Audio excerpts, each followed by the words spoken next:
Assalamualaikum warahmatullahi wabarakatuh. Innal hamdalillah nahmaduhu wa nasta'inuhu wa nastaghfiruh wa na'udzu billahi min shururi anfusina was sayyiati a'malina. May yahdihillahu fala mudilla lahu wa may yudlil fala hadiya lahu. Wa ashhadu an la ilaha illallah wahdahu la syarika lah iqraran bihi wa tauhidan. وأشهد أن محمدا عبده ورسوله لا نبي بعده. سبحانك لا علم لنا إلا ما علمتنا إنك أنت العليم الحكيم.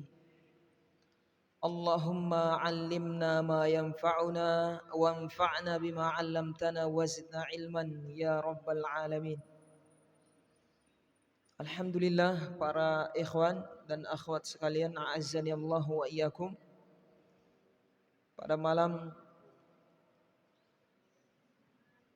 yang berbahagia ini, Allah Subhanahu wa taala masih mempertemukan kita di tempat yang penuh dengan berkah ini, yaitu masjid, dan di majelis yang penuh dengan berkah, yaitu majelis ilmu, yang dimana Allah Subhanahu wa taala mengumpulkan kita dalam satu waktu di tempat dan majelis yang sama. Tempat yang paling dicintai dan majelis yang paling dicintai. Maka terkumpulnya dua makhluk Allah yang Allah ciptakan yang mulia ini menunjukkan keutamaan yang luar biasa dan juga nikmat yang agung yang Allah karuniakan kepada kita. Maka hendaknya kita sebagai hamba yang berakal bersyukur, berterima kasih terhadap pemberian yang agung ini. Kenapa? Karena orang-orang yang ada di sekitar kita masih belum diberikan kesempatan atau terhalang dari nikmat yang agung ini, yaitu tergerak hatinya untuk mendatangi majelis ilmu, majelis yang mulia, ya ikhwah. Banyak sekali keutamaan yang Allah sebutkan di dalam Al-Quran tentang majelis ilmu dan disebutkan juga oleh Rasulullah sallallahu alaihi wasallam.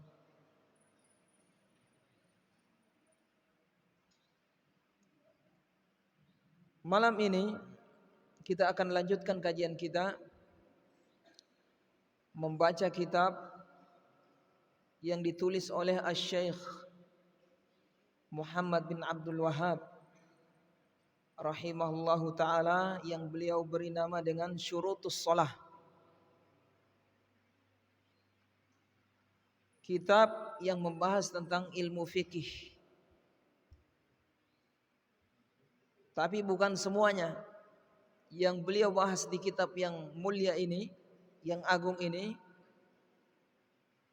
adalah tentang bagian terpenting dari solat, Syurutus Shalah. Kemudian ada di antara kita yang bertanya, setiap fikih itu kan sudah punya madhab, Ustaz. Madhab apakah yang beliau tuang di kitab beliau ini, Syurutus Shalah? Kita katakan madhab Hambali. Jadi kitab Syurutus Shalah adalah kitab dalam madhab Hambali yang beliau ringkas dari kitab-kitab ulama terdahulu dari madhab Hambali, di antaranya kitab Al-Muntaha, Muntahal Irodat, termasuk kitab ternama dalam madhab Hambali, dan juga Al-Iqna' yang ditulis oleh Imam Abu Najah Musa Al-Hajjawi rahimahullahu ta'ala. Terlepas apakah ini mazhab Hambali atau tidak, yang jelas yang beliau tuang di kitab ini adalah pembahasan penting dari fikih solat, yaitu syarat sah solat, kemudian rukun solat, kemudian perkara yang wajib di dalam solat. Yang mana ketiga perkara ini adalah perkara yang harus kita ketahui, harus kita pelajari. Sah-sah saja seseorang ketika dia beramal, ketika dia sholat, tanpa mengetahui mana yang syarat sah, mana yang rukun. Tapi jadi masalah ketika dia meninggalkan amalan tersebut di dalam sholat. Makanya kata para ulama, perkara yang wajib yang harus kita lakukan di dalam sholat, baik itu berupa syarat sah atau rukun, itu juga wajib untuk kita kerjakan dalam sholat. Syarat sah, rukun, atau perkara yang wajib, yang derajat kewajibannya di bawah dari rukun. Apa saja yang wajib kita kerjakan, maka mempelajarinya juga hukumnya wajib. Artinya selama kita tidak tahu, kita dapat dosa berarti kalau kita tidak belajar. Kecuali ada uzur, dapat dosa. Sama seperti orang berjual beli, tidak tahu hukum-hukum jual beli, maka dia dapat dosa. Tapi apakah jual belinya sah? Bisa sah, sah kalau terpenuhi syarat. Kalau ada yang bertanya apakah wajib, harus rinci mempelajarinya, tidak wajib. Yang wajib adalah perkara yang wajib untuk diamalkan, wajib dipelajari. Dalam jual beli kita harus tahu syarat sah jual beli apa saja, rukunnya apa saja, kemudian riba seperti apa. Adapun perselisihan para ulama ini dan itu, perbandingan mazhab, itu tidak wajib. Sama seperti sholat ini.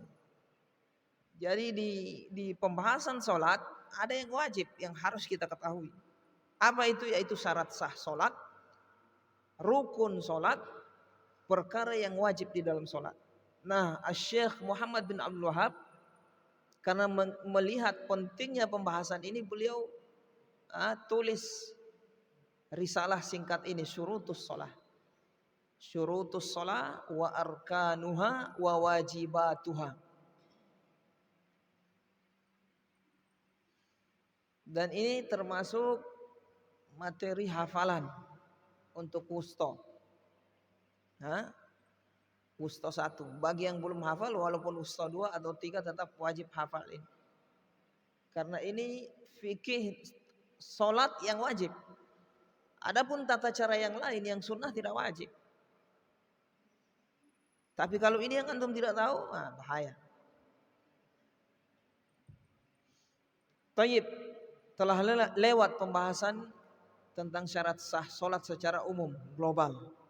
Siapa yang masih ingat? Ada berapa syarat sah sholat? Tis'atun, ada 9. Apa saja? Islam. Yang kedua, berakal. Yang ketiga, tamyiz. Yang keempat, mengangkat hadas. Yang kelima, menghilangkan najis. Yang keenam, menutup aurat. Yang ketujuh, masuk waktu. Yang kedelapan, istiqbalul qiblah. Istiqbalul qiblah, menghadap kiblat. Yang kesembilan, niat. 9 syarat sah sholat. Kalau ini salah satunya tidak diamalkan, tidak sah sholat seorang hamba. Kaitannya dengan ilmu, wajib hukumnya kita tahu. Bukan sunnah. Kita pelajari ini, wajib. Terlepas kita amalkan atau tidak, dia wajib dipelajari, wajib diketahui.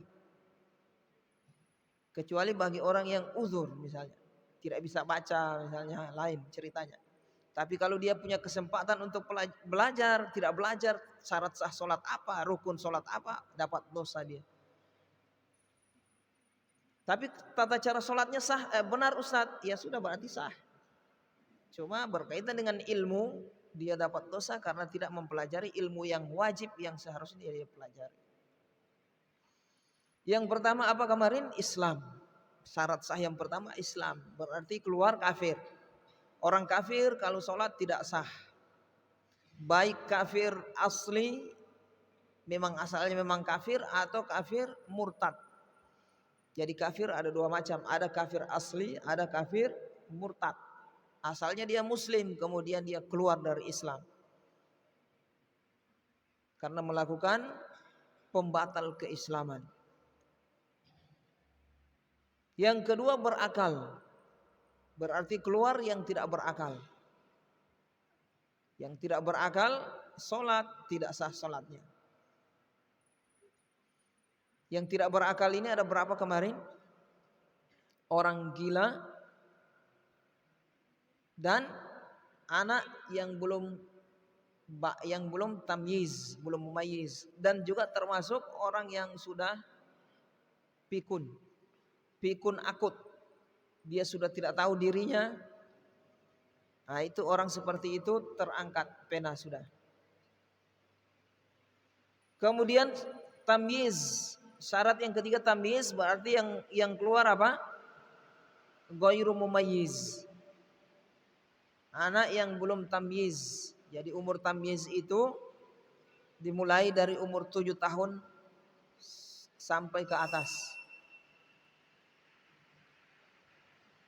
Kemudian raf'ul hadath, mengangkat hadath. Hadas besar, hadas kecil harus sudah terangkat ketika ingin masuk ke dalam sholat. Kemudian najis, harus sudah hilang najis, sudah bersih. Yang dituntut untuk dibersihkan di badannya orang yang sholat, di badannya, kemudian pakaiannya, kemudian tempat sholatnya. Kemudian yang berikutnya, syarat yang berikutnya apa? Menutup aurat. Rincian yang kemarin seperti apa? Siapa yang masih ingat?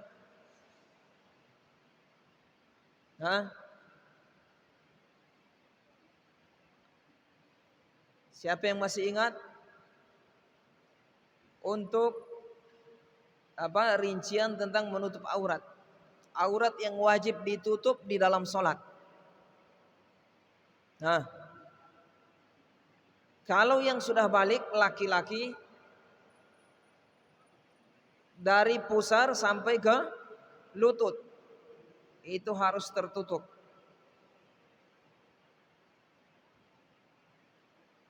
Kalau perempuan yang sudah balik, tertutup semua kecuali wajahnya,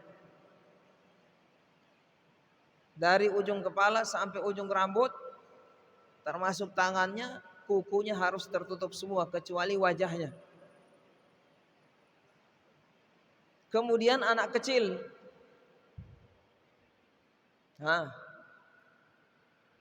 anak kecil, kalau yang perempuan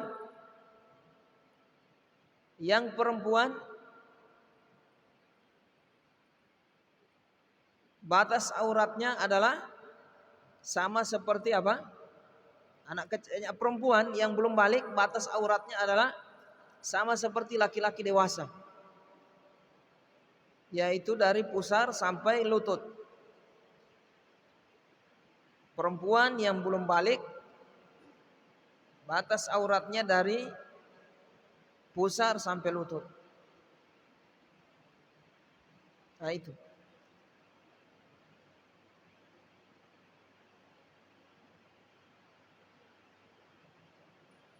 Wa dukhulul waqt, masuk waktu. Syarat sah yang berikutnya masuk waktu sholat. Masuk waktu sholat berarti menuntut kita harus tahu waktu-waktu sholat. Waktu sholat zuhur kapan? Siapa yang tahu waktu sholat zuhur? Tergelincirnya matahari ke arah barat. Waktu sholat asar, ketika bayangan sesuatu 2 kali lipat. Kalau ada sesuatu 1 meter,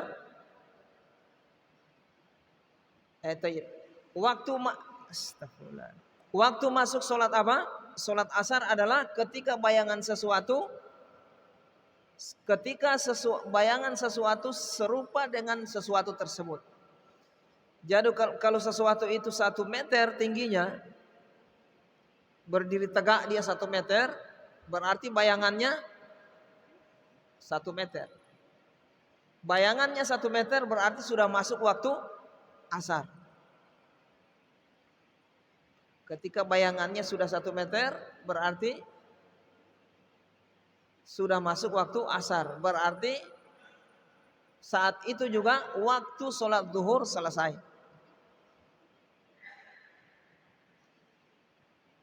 Jadi ketika tergelik di matahari di atas kita tepat, itu tidak ada bayangan sama sekali.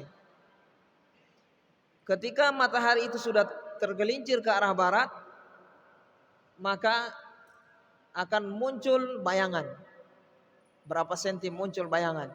Ketika sudah menjulur bayangan, pertanda berarti matahari sudah miring ke arah barat, maka saat itu masuk waktu zuhur. Kapan waktu zuhur? Terbentang sampai bayangan sesuatu itu sama dengan dia. Kalau 1 meter ini berarti bayangannya 1 meter. Kalau sudah 1 meter bayangan berarti selesai waktu zuhur. Saat itu juga masuk waktu asar. Sampai kapan ini waktu asar? Sampai bayangan ini 2 kali lipat. Kalau sudah 2 kali lipat, sudah 2 meter, berarti waktu asar yang mukhtar namanya. Waktu asar yang mukhtar selesai. Sisanya itu waktu darurah. Atau untuk mempermudah kita katakan waktu asar sampai tenggelam matahari. Kalau sudah tenggelam matahari, masuk waktu apa? Maghrib. Tenggelam matahari masuk waktu maghrib. Terbentang sampai kapan? Sampai cahaya mega hilang. Ustadz, apa itu cahaya mega? Antum ke pantai, setelah matahari tenggelam, itu ada tersisa cahaya merah itu, terbentang di ufuk barat.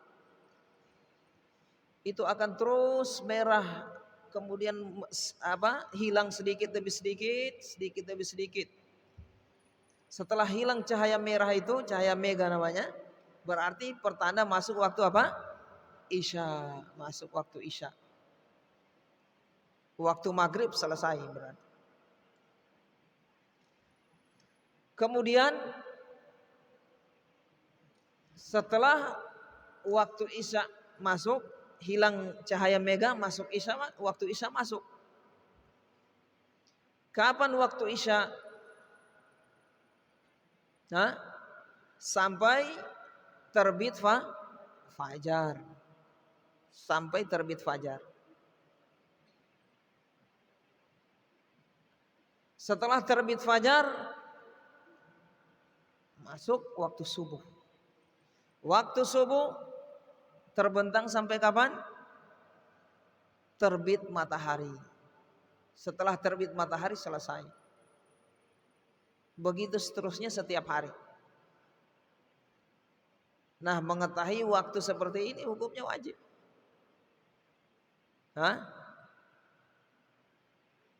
Karena ini masuk syarat sah. Kemudian wastiqbalul qiblah, menghadap kiblat. Jadi waktu-waktu yang saya sudah sebutkan tadi,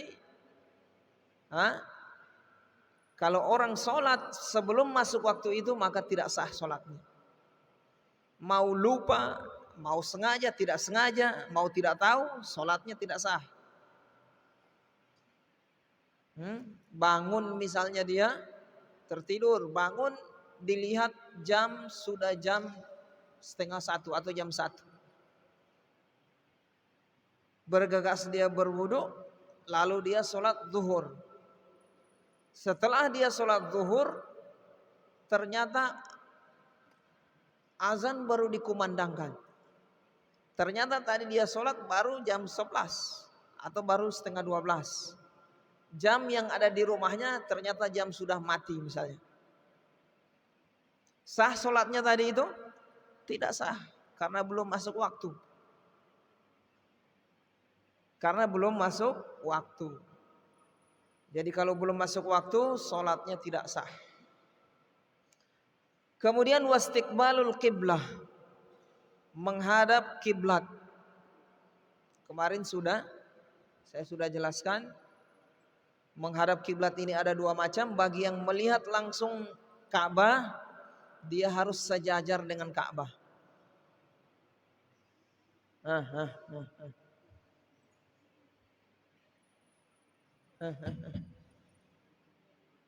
Pindah sini. Pindah ke.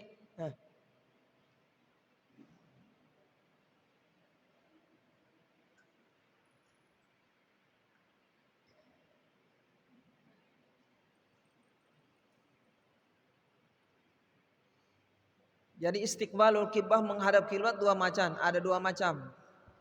Macam yang pertama, kalau seseorang itu melihat Ka'bah langsung, seperti orang yang ada di sana itu di tanah haram, dia lihat Ka'bah berarti dia harus menghadap Ka'bah tepat, tidak boleh meleset.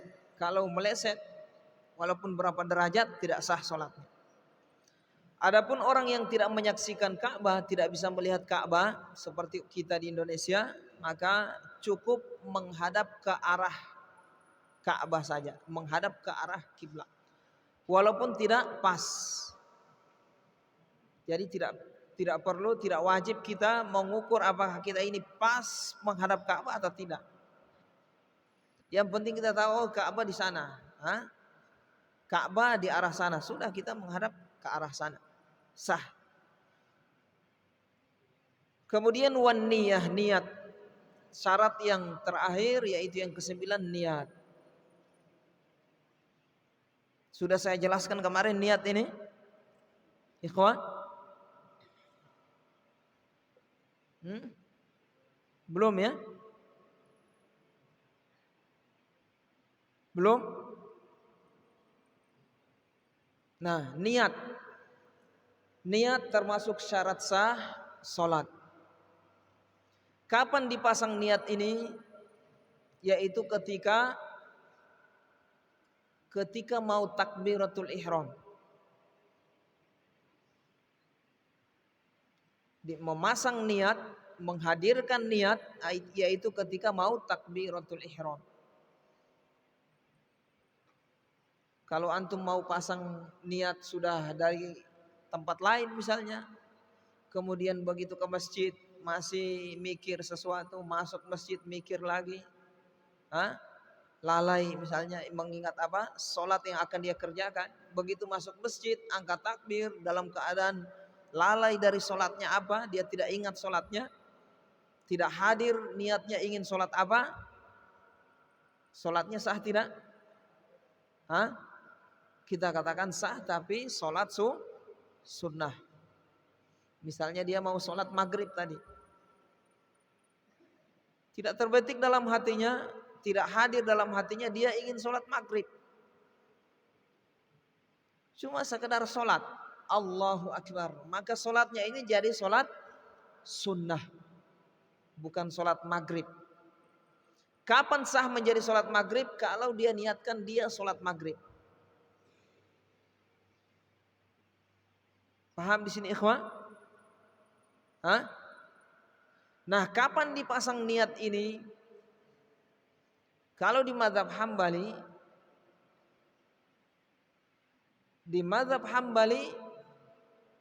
yang afdol adalah ketika antum angkat takbir. Mau angkat takbir, di situ antum pasang niat antum, hadirkan niat ingin sholat maghrib. Mau sholat isya sebentar, ketika mau takbir sholat isya. Nah, gitu. Di situ yang afdol. Ini di mazhab Hambali. Atau rentang waktu yang singkat. sebelum antum masuk sholat. Misalnya dari rumah sudah niat mau sholat maghrib, di jalan, pas masuk masjid, pas mau takbir dia sudah lalai, dia sudah tidak ingat sholat maghrib apa. Allahu Akbar, sah seperti ini. Yang penting rentang waktu antara niat dia menghadirkan niat tadi dengan sholat yang dia masuki tadi itu rentangnya tidak lama.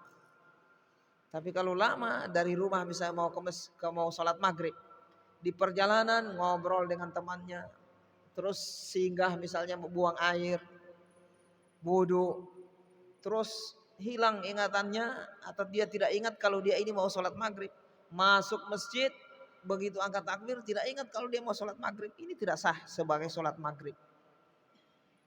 Tapi hanya sah sebagai sholat sunnah karena niatnya ingin sholat. Jadi seseorang itu kalau dia ingin sholat tidak menentukan jenis sholatnya, berarti sholatnya menjadi sholat sunnah.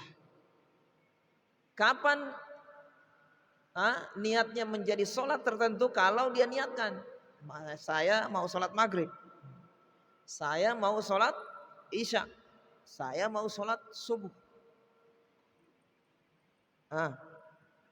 Demikian. Ini harus, hukumnya wajib. Kalau tidak, kasihan. Selama ini sholat, ternyata sholatnya tidak sah. Sholat wajib maksudnya. Ternyata selama ini cuma sholat sunnah. Kan kasihan. Nah itu. Demikian. Nah ini syarat sah sholat yang harus kita ketahui. Sebelum memasuki sholat harus sudah terpenuhi ini. Islam berakal, tamyiz, raf'ul hadas, mengangkat hadas, menghilangkan najis, menutup aurat, masuk waktu, menghadap kiblat, niat. Paham di sini ikhwan? Paham ya? Antum paham? Nah, perhatikan ya ikhwan. Kalau antum misalnya waktu takbir tidak menghadap kiblat, setelah itu antum putar arah antum ke arah kiblat, sah tidak sholat antum? Misalnya waktu takbir dia menghadap ke timur, Allah. Setelah itu dia putar badannya ke arah kiblat, sah sholatnya? Tidak sah, karena dia mengawali sholatnya tadi dalam keadaan membelakangi kiblat, tidak menghadap kiblat. Dia harus menghadap kiblat di awal itu.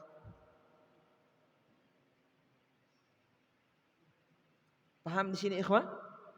Walaupun tidak tahu misalnya, antum misalnya tidak tahu misalnya lupa, antum kira kiblat sana atau sana. Di rumah sholat Allahu Akbar, bisa jadi mikir yang macam-macam, terlalu banyak beban, akhirnya sholat membelakangi kiblat. Allahu Akbar. Setelah takbir baru ingat, bukan kiblat ini, akhirnya dia mutar bisa? Tidak bisa, tidak sah sholat antum. Antum harus takbiratul ihram lagi menghadap kiblat. Kenapa? Karena syarat sah sholat antum belum penuhi, yaitu menghadap kiblat.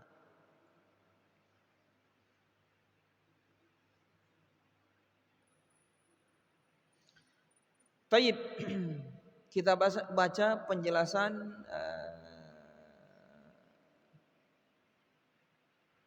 Syekhul Islam Muhammad bin Abdul-Wahhab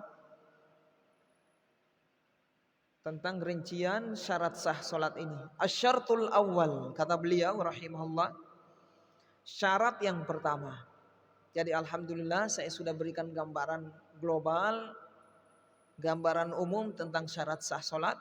Sekarang mari kita simak penjelasan beliau tentang syarat sah solat ini. Asyartul awal, syarat yang pertama. Nanti dihafal ini ya. Wusto dihafal baik kelas 1, 2 dan 3. Karena ini bagian penting di dalam sholat. Yang lain-lain antum tidak hafal tidak ada masalah, tapi kalau ini bermasalah. Asyartul awal al-islamu wa diddul kufri wa didduhu al-kufru. Syarat yang pertama Islam. Wa didduhul kufru, lawannya adalah kafir, kufur. Wal kafiru amaluhu mardudun. Kata beliau rahimahullah, orang kafir itu amaluhu, seluruh amalannya tanpa terkecuali, mardudun, ditolak, tidak diterima oleh Allah Subhanahu wa taala. Walau amila ayya amalin, walaupun dia mengamalkan amalan apa saja, amalan apapun yang dia amalkan tidak diterima, ditolak oleh Allah Subhanahu wa taala. Jadi ngeri. Menunjukkan bahwasanya iman Islam yang kita anut sampai sekarang ini adalah nikmat yang agung. Dengan iman antum beramal diterima oleh Allah. Tapi antum dalam kondisi kafir beramal ditolak oleh Allah Subhanahu wa taala. Walau amila ayya amalin, walaupun dia beramal amalan apa saja. Wa dalilu qauluhu ta'ala, dalilnya adalah firman Allah taala. Nah, nanti diusahakan ya punya kitabnya ini Syurutus Shalah. Tipis sekali ini matannya saja. Allah mengatakan makana lil musyrikina ayya'muru masajidallah syahidina ala anfusihim bil kufr ulaika habitat a'maluhum wa finnarihum khalidun. Makana lil musyrikin, tidak selayaknya bagi orang-orang musyrik ayya'muru masajidallah, untuk memakmurkan masjid-masjid Allah. Syahidina ala anfusihim bil kufur, yang mereka menyaksikan terhadap diri mereka kekufuran. Maksudnya dia tahu kafir atau dia bukan muslim, tidak beriman kepada Allah. Ulaika habitat a'maluhum, mereka itu batal seluruh amalannya. Ulaika habitat a'maluhum, batal seluruh amalannya. Wa finnarihum khalidun, dan mereka kekal di dalam neraka jahanam. Wal iyadu billah. Jadi orang kafir ini amalannya tidak diterima, dan kalau meninggal dia kekal di dalam neraka jahanam. Wal iyadu billah.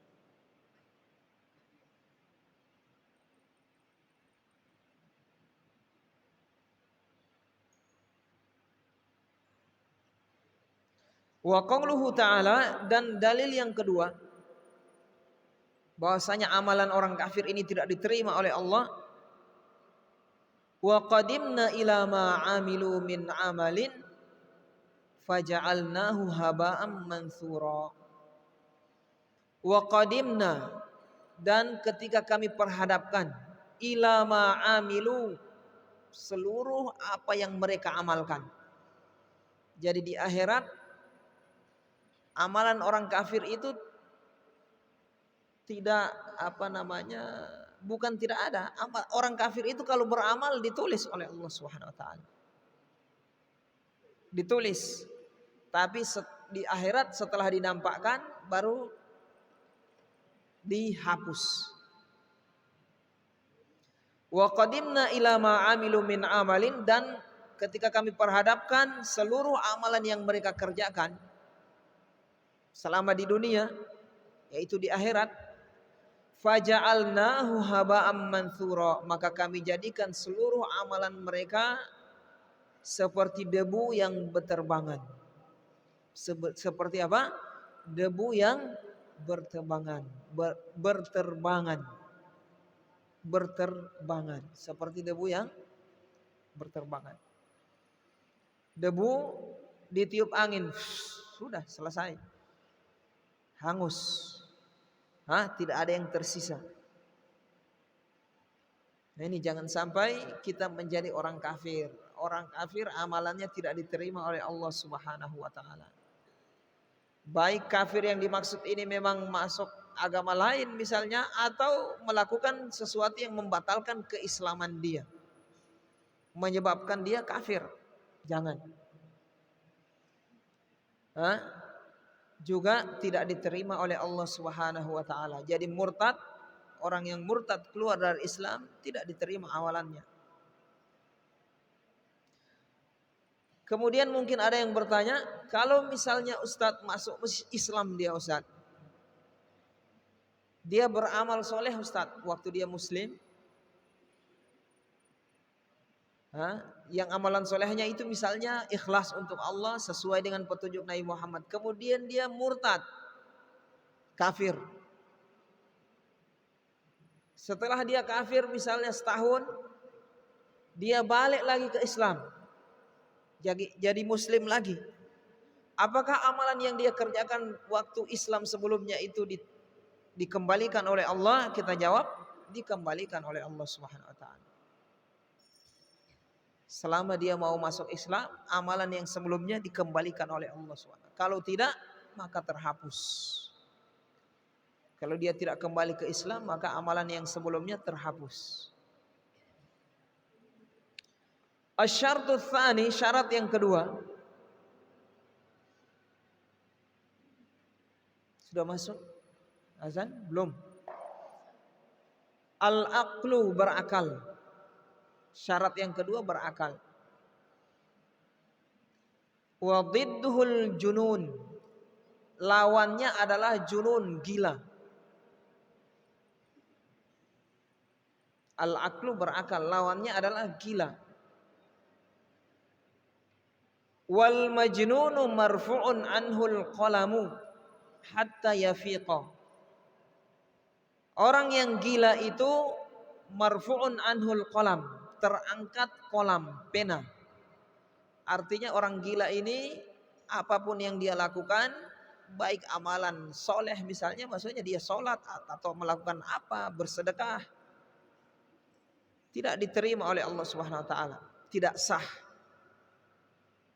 Karena terangkat pena. Dia mau beramal, mau bikin dosa, terangkat pena, tidak tertulis. Orang gila. Antum pernah lihat orang gila sholat? Ada orang gila sholat. Di tempat saya sholat dia. Sholat. Padahal orang gila. Gila.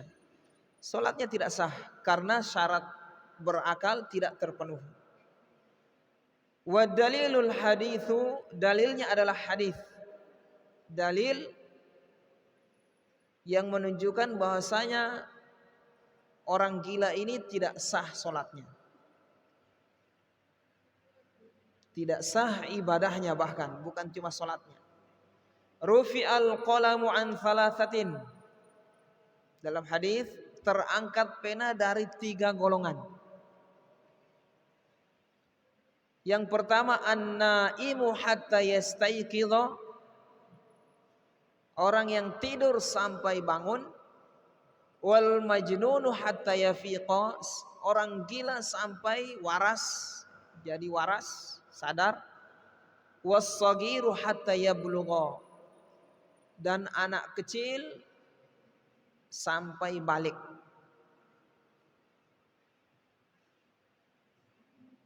Anak kecil sampai balik.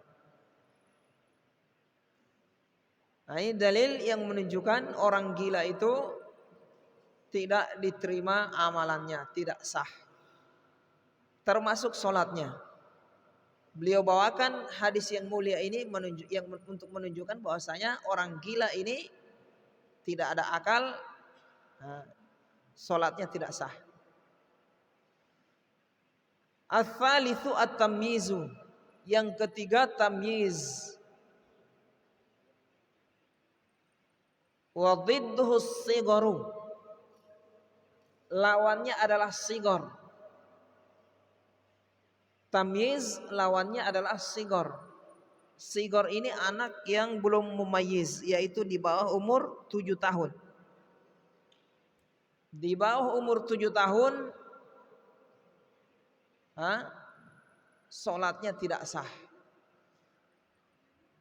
Jadi anak umur 3 tahun sholat tidak sah, 4 tahun, 5 tahun, 6 tahun tidak sah sholatnya. Kapan menjadi sah? Kalau dia sudah berumur 7 tahun.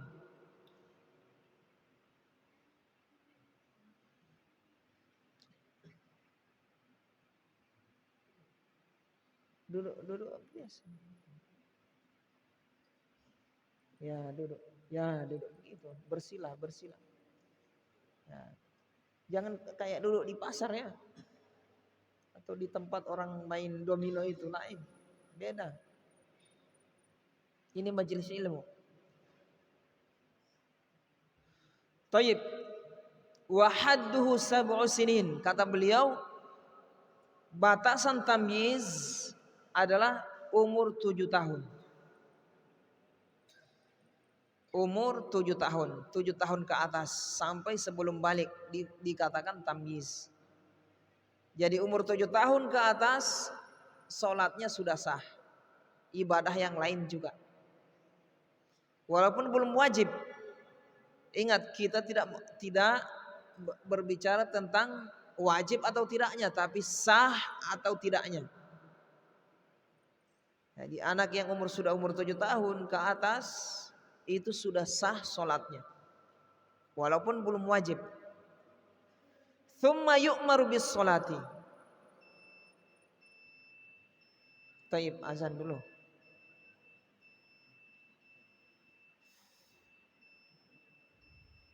Fauzan.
Baik, kita mulai.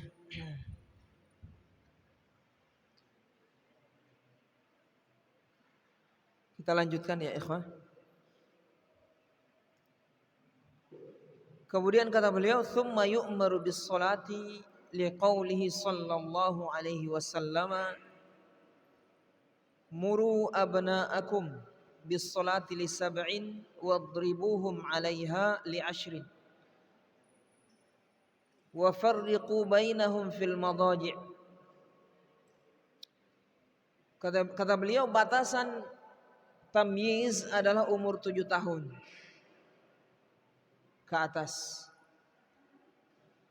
Kemudian setelah dia umur 7 tahun, yu'maru bis shalah, diperintah untuk melaksanakan sholat.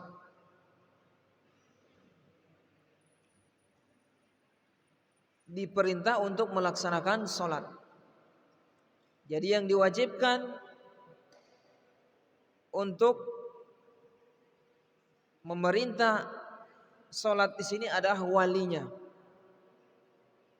Kalau ada orang tuanya, berarti orang tuanya wajib untuk memerintah anaknya yang sudah umur 7 tahun agar sholat. Walaupun anak itu belum wajib melakukan sholat. Yang demikian itu, kata para ulama, agar dia terbiasa. Jadi umur yang seorang wali itu diperintah untuk menyuruh anaknya sholat adalah ketika anak itu sudah umur 7 tahun ke atas.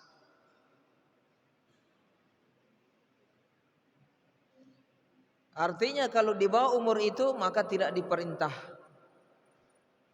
Tapi apakah boleh Ustadz, anak umur di bawah 7 tahun boleh diajak sholat? Boleh saja, boleh. Cuma belum diperintah. Supaya dia terbiasa boleh. Tapi kalau sudah umur 7 tahun maka sudah diperintah. Yang diperintah adalah orang tuanya untuk menyuruh anaknya sholat.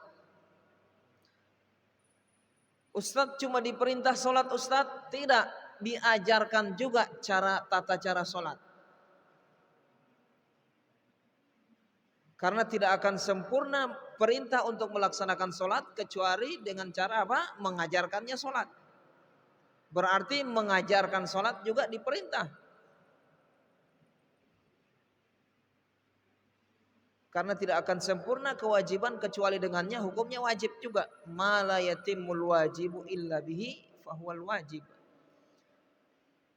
Taib. Tapi saya tidak bisa mengajarkan Ustadz. Ya suruh ajarkan sama orang lain. Ajarkan sama orang lain. Kalau dirinya belum mampu mengajarkan, mungkin tata caranya dia tidak tahu. Cara mengajarkan anak mungkin dia tidak tahu, ya suruh ajarkan ke orang lain. Yang jelas kita diperintah untuk menyuruh anak kita sholat. Kalau dia sudah umur 7 tahun, termasuk makna memerintah di sini, perintah sholat juga adalah perintah mengajarkan cara sholat. Liqaulihi sallallahu alaihi wasallam, berdasarkan sabda Rasulullah sallallahu alaihi wasallam, muru abna'akum, perintahkanlah anak-anak kalian, baik yang laki-laki maupun yang perempuan, bis shalah, untuk melaksanakan sholat.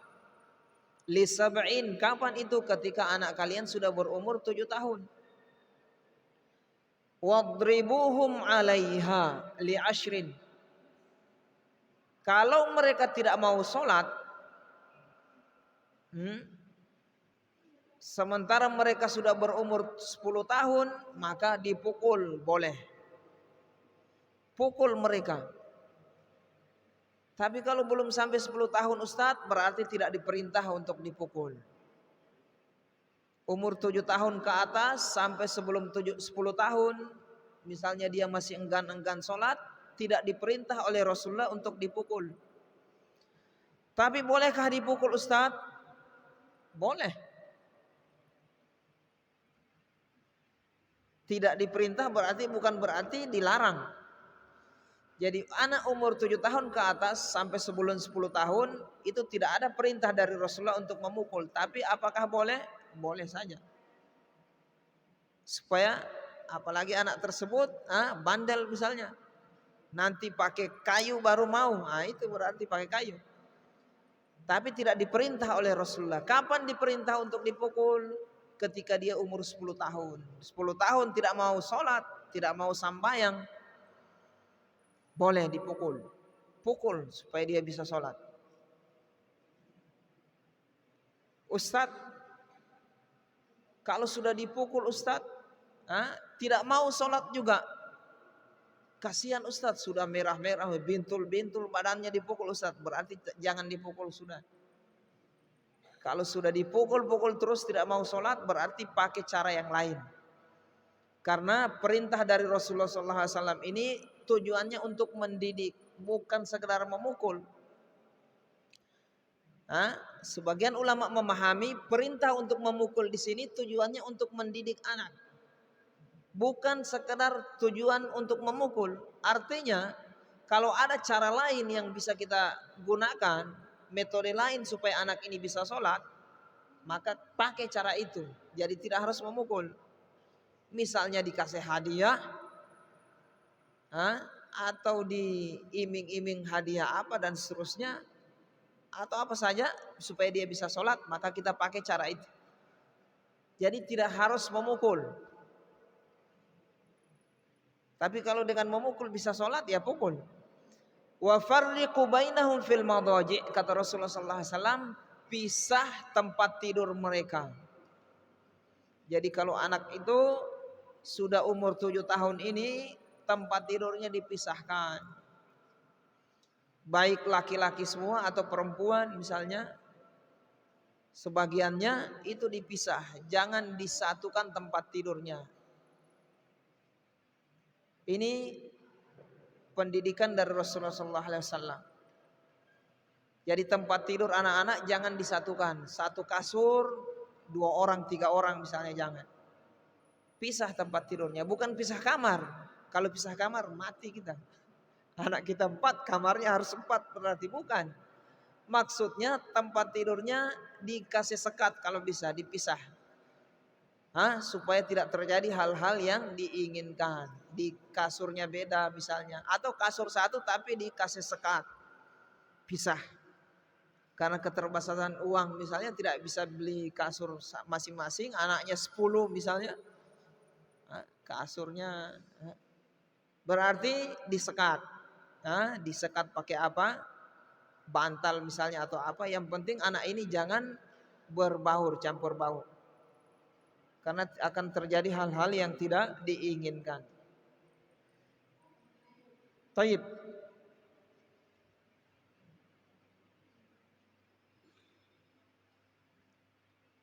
Masih ada waktu ini? Taib. 4 menit ya. Nah, demikian yang syarat sah yang ketiga, yaitu tamyiz. Jadi tamyiz harus umur 7 tahun. 7 tahun ke atas. Umur di bawah itu sholatnya tidak sah. Kemudian asyartur rabi', syarat yang keempat. Syarat sah yang keempat. Raf'ul hadath. Terangkatnya hadath. Wa huwal wudu'ul ma'rufu. Mengangkat hadas di sini yang dimaksud adalah wudu. Wudu al-ma'ruf yang sudah dikenal. Wudu yang kita sudah biasa kerjakan.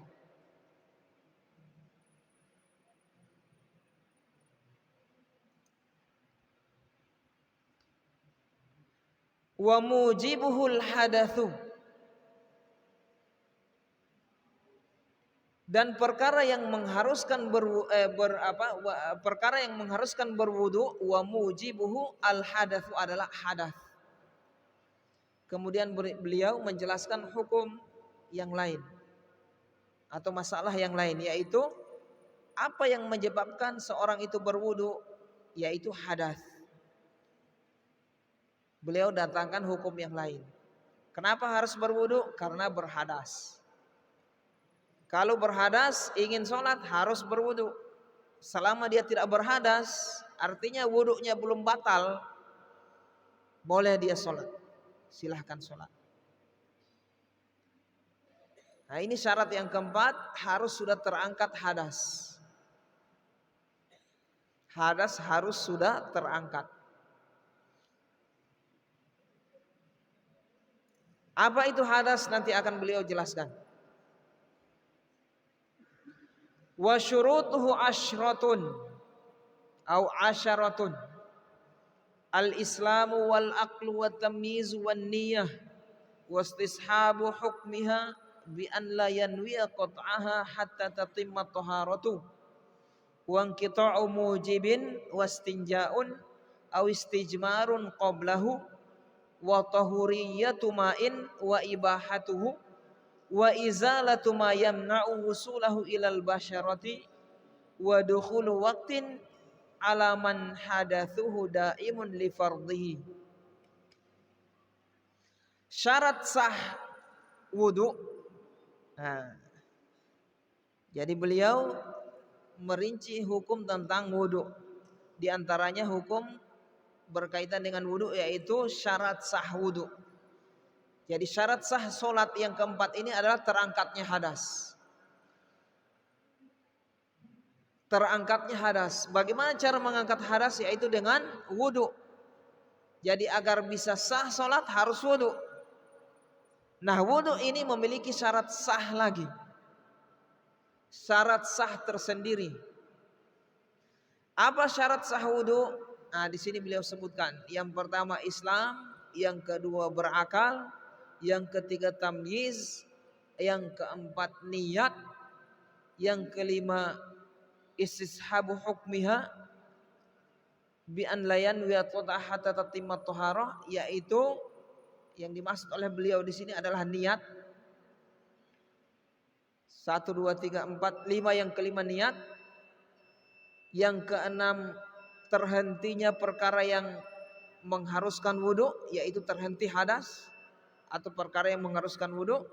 Kemudian yang berikutnya istinja, kemudian yang berikutnya istijmar, kemudian yang berikutnya airnya harus tahur, kemudian airnya harus mubah, kemudian harus hilang sesuatu yang menghalangi tembusnya air ke kulit, kemudian masuknya waktu bagi orang yang hadasnya terus menerus. Itu syarat sah wudu. Insya Allah pada pertemuan berikutnya kita akan jelaskan satu persatu dari syarat sah wudu yang beliau sebutkan tadi. Demikianlah ya ikhwan dan akhwat sekalian yang dirahmati Allah Subhanahu wa taala. Mudah-mudahan ilmu yang kita dengarkan tadi kita sampaikan menjadi ilmu yang bermanfaat, bisa menghapus dosa kita, memperberat timbangan kita di akhirat kelak insyaallah. Subhanakallahumma wa bihamdika asyhadu an la ilaha illa anta astaghfiruka wa atubu ilaik.